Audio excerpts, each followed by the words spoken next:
Hi, my name is Ben, and thank you all for participating in this conversation with me.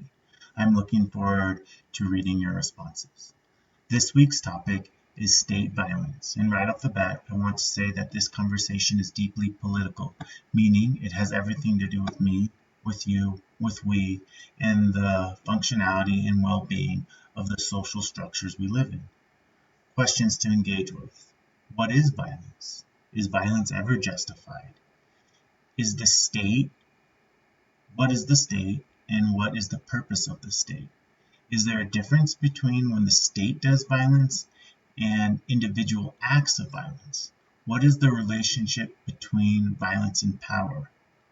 And should the state have a monopoly on violence? Trying to narrow down this topic is hard for me, since we are living in a time shaped and being shaped by state violence. From Stalin starving millions of his own people in World War II to the war on drugs in the United States, violence has been used by governments for one reason or another for a long time, and it does not seem to be getting any better. J. R. Rummel, out of the University of Hawaii, estimated that since the beginning of the 20th century, in the last 120 years, 260 million people have been killed by a government.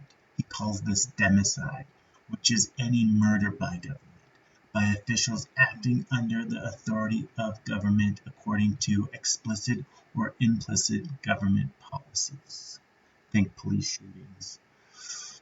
When reading and thinking about this topic, its complexities, its horrors, and the ways in which state violence has and is affecting many people's lives, I keep circling back to two questions. Is state violence possible without its citizens participating in violence? And what is the difference between the state and the public? In trying to get some clarity around these questions, I came across a project supported by the Museum of Modern Art in New York City called Design and Violence. I will put a link in the description. It showcases common and seemingly innocent objects such as computers, shoes, and different kinds of media that on the surface seem mundane, but when looked closely at, perpetuate violence. One such example is the stiletto heel, and I quote, "The stiletto heel is modern woman's most lethal social weapon, first imagined in the 1930s but not realized until post-war technology made it possible in the early 1950s. The stiletto is a visual slash born to puncture and pierce." End quote. Whether you agree with this or not, that the stiletto is violent, what this project is trying to say is that if we are willing to look, it is hard not to notice that we are surrounded by violence.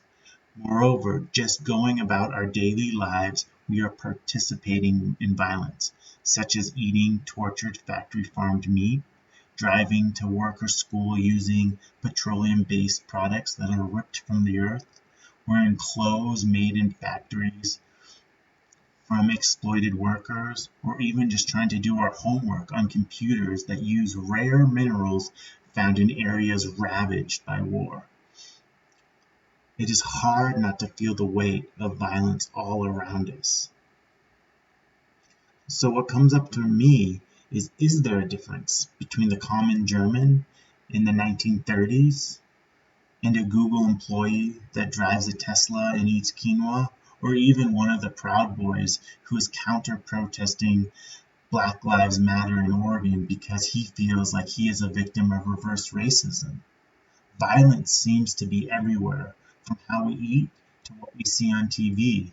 It seems to be that our history and society is so saturated in violence that it is our go-to way of being, like a tinderbox ready to go up in flames at even the smallest spark.